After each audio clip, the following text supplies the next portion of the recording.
Alors aujourd'hui on va refaire, terminer la liste des papes qui ont eu des problèmes dans leur partie faillible.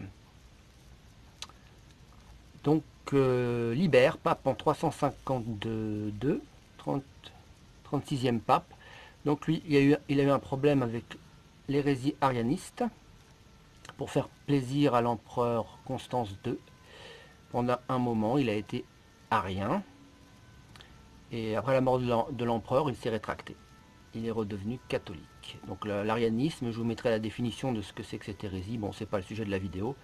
C'est sur la nature de Dieu, de la relation entre le Père et le Fils. Un autre pape, Vigile, pape en 537. Donc lui, il est tombé dans l'hérésie de Nestorius, l'hérésie nestorienne, nestorianisme, toujours sur la nature de Dieu, les deux natures divine et humaine. Donc il y a eu ce qu'on appelle dans l'Église la querelle des trois chapitres. Donc les ennemis de l'Église se sont servis de ça pour dire que l'infaillibilité n'existait pas, l'infaillibilité pontificale, puisque l'Église s'était trompée. En fait, c'est une arnaque, l'Église ne s'est pas trompée. Donc il y a eu deux conciles, concile d'Éphèse en 431 qui a condamné Nestorius, donc le fondateur de cette hérésie, et le concile de Chalcédoine en 451 qui réhabilite Théodoré et Ibas. Alors qui sont Théodoré et Ibas? Donc c'était les trois chapitres, ce sont des écrits hérétiques, donc de Théodore de Mopsueste. Théodoret, évêque, contre Saint Cyril, ça c'est le deuxième écrit, et le troisième écrit, Ibas, évêque, lettre aux persans. Donc ces trois évêques sont nestoriens, ils sont hérétiques. Donc ces textes ont été condamnés par l'Église. Ensuite, Théodore de Mopsueste et l'évêque Théodorès se sont convertis, ils sont revenus à l'Église. Donc l'Église les a acceptés. Et le mensonge des ennemis de l'Église, ça a été de dire qu'en réhabilitant les gars, ils réhabilitaient aussi leurs écrits hérétiques. Et qu'il y avait contradiction entre les deux conciles. Ce qu'il faut, puisque, donc, en condamnant Nestorius en 431, il y avait déjà une condamnation implicite de l'hérésie et donc de tous les écrits hérétiques. Donc voilà, et le fait d'accepter leur conversion, c'était de reconnaître qu'ils n'étaient pas convertis avant, donc que leurs écrits étaient mauvais. Et donc le pape Vigile a fait ce qu'il devait faire, c'est-à-dire il n'a pas condamné les bonhommes, puisqu'ils avaient été réhabilités par l'Église, et il a condamné les écrits. Donc voilà, il n'y a pas eu de problème avec ce pape en fait. Et donc ce qu'il faut bien comprendre, c'est que la condamnation était implicite dès le premier concile. Et le troisième pape, c'est Borgia. Donc lui, il a été débauché dans sa vie privée. Mais il n'en était pas moins pape, et vrai pape.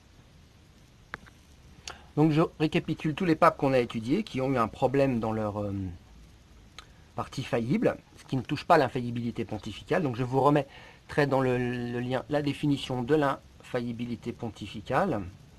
Donc on a donc eu Vigile, qui a eu un problème avec le nestorianisme, Libère avec l'arianisme, Borgia avec la débauche. Dans les autres vidéos qu'on a déjà étudiées, que je vous remettrai dans le descriptif, Honorus Ier avec le monothélisme.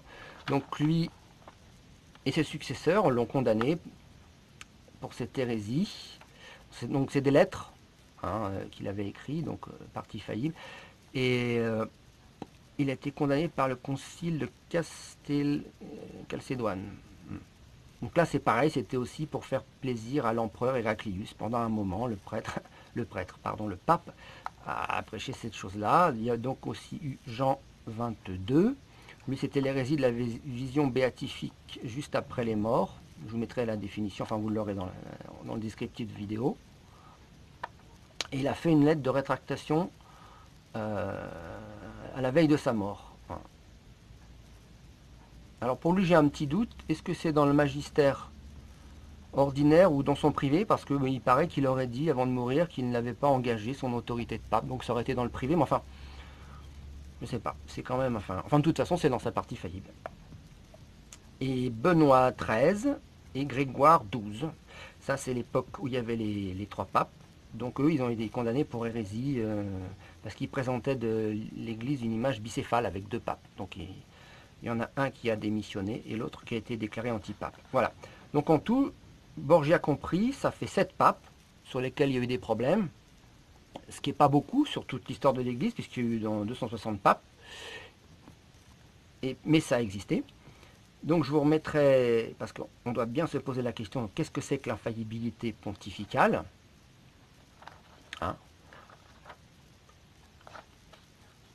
Je vous mettrai la définition aussi de ce que c'est qu'un antipape, parce que c'est pas exactement un pape qui a prêché une hérésie.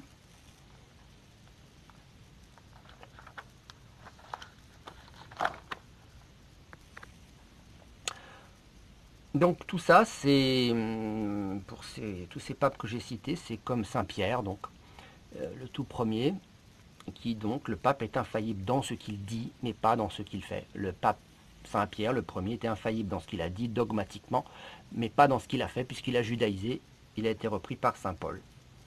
Voilà, donc on doit croire toutes les vérités divinement révélées, et pour savoir ce que c'est qu'une vérité divinement révélée, c'est forcément infaillible, puisque c'est Dieu qui nous la donne, ça ne peut pas être faillible, hein, sinon ça ne viendrait pas de Dieu, Dieu est infaillible. Et la définition très précise, donc c'est dans Vatican I, Pastor Aeternus. Tout ça est dans le descriptif. Voilà, on a fini la tournée des grands papes.